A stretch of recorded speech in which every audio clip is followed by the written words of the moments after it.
ሰላም ሰላም ቤተሰብ እንዴት ናችሁ? ሁሉ ሰላም ሁሉ ደህና። ዛሬ በዚች ቪዲዮ የመጣሁትኝ በኮሎኔል ደመቀና በኔ ዩቲዩብ ምክንያት ይሆናል። በቅድሚያ በዩቲዩብ ሁላችሁም እችን ቪዲዮ ሼር ዲዊት ሪፖስት እያደረጋችሁ ለሚመለከተው ታደርሳላችሁ። የሰው ልጅ የሚኖረው የድሉን ነው። እኔ ምናልባት በዩቲዩብ ጉዳይ ላይ ሰሞኑን ሄኖክ ጊዮን ሚል የዩቲዩብ ቻናል ከፍቻለሁ እና አስተዋውቁልኝ ያልኳችሁ አንድ አራት ልጆች አላችሁ የቴሌግራም ግሩፕ እና የዋትስአፕ ግሩፕ ያላችሁ የእናንተን የከረመ ዩቲዩብ ሁሉ ረስታችሁት የነበረውን መታችሁ በጣም እኔ ቀድማችሁ ብትነግሩኝ እኔ እኮ 3 ዓመት ሙሉ የሰውን ዩቲዩብ ሳስተዋውቅ ነው የከረምኩት። ለእኔ ብርቅ አይደለም እኮ የምትኖሩት የድላችሁን ነው። እኔ የምወዳደረው ከትላንትናዬና ነገ ምን ልሆን እንደምችል እንጂ የማንንም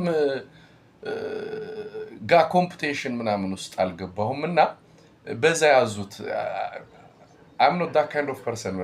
You are fool በቃ በጣም እኔ ቂልነታችሁን ያዩት።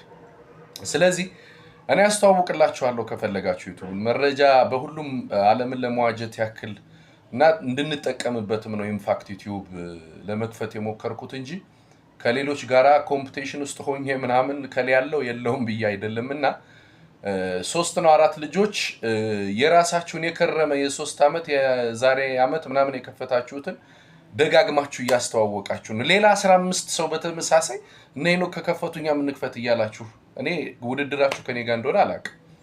ስለዚህ የድላችሁን ነው የምትኖሩት፣ አትልፉ። ምንድነው የሚባለው?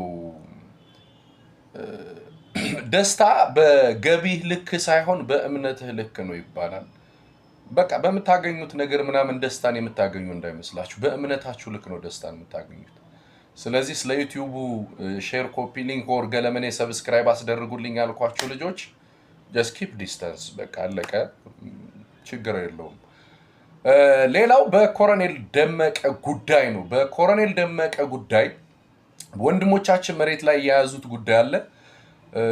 ከዛ አንፃር ይነጋገራሉ አይነጋገሩም ለነሱ የምተው ይሆንና እንደ ሚዲያ እና አንዳንድ የአማራን ትግል እንደሚከታተል ሰው ግን በኮሎኔል ደመቀ ላይ እየታየ ያለው ካድሬነት አብሶሉትሊ ሮንግ የሆነ ካድሬነት ነው።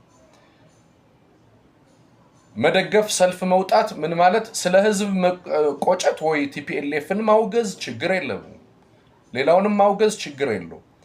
በእንደዚህ አይነት ሁኔታ ግን የፖለቲካ ማህበረሰብ ያልፈጠረን ህዝብ እየገደለውና እየደፈረው ያለውን አገዛዝ ግን ደግፉት፣ እንደዚህ ነው እንደዛ ነው ማለት ግን ተራ ፕሮፓጋንዳ ስለሆነ ከእንደዚህ አይነት ድርጊቶች እንዲቆጠብ መናገር ማሳሰብ መቻል አለባችሁ።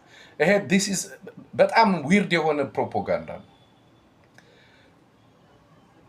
ዛሬ ሁሉም ቦታዎች አማራ ክልል ላይ ሁሉም አካባቢ ላይ እንደ ወልቃይት እንደ ራያ እንደ መተከል እንደ ደራ ብለን ብቻ ሳይሆን ሁሉም ቦታ ላይ ችግሮች አሉ። እነዛ ችግሮች በእያንዳንዱ ቦታ ላይ የሚፈጠሩ የሚደፈሩ ሴቶች፣ የሚገፋው የሚቆረጠው የሚገፈፈው ቆዳው የሚጋጠው የ5 ዓመት ህፃን ወንድ ልጅ በሚደፈርበት ዓለም ላይ የአንድ መከላከያ ሰራዊት በሚደፍርበት ዓለም ላይ እንደዚህ አይነት ተራ ፕሮፓጋንዳ መንግስትን መደገፍ የራሱን መመሪያ መቀበል ኦፍ ኮርስ እስከ በብልጽግና እስከተዳደረና የብልጽግና ባለስልጣን እስከሆነ ድረስ ይሁን። ግን በዚህ ልክ ግን ህዝብን ለማወዛገብና የፌደራል መንግስቱን እውቅና እየሰጡ መሄድ ግን ሌላ እኛም እንድንዘምትበት የሚያደርግ ነገር ስለሆነ ይሄ በጣም ሊሰራ ይገባል።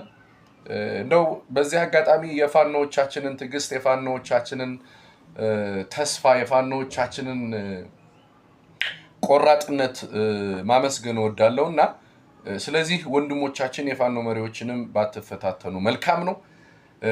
በድጋሚ እናገራለሁ የሄኖክ ጊዮን የሚለውን ቻናላችንንም ሰብስክራይብ አድርጉ።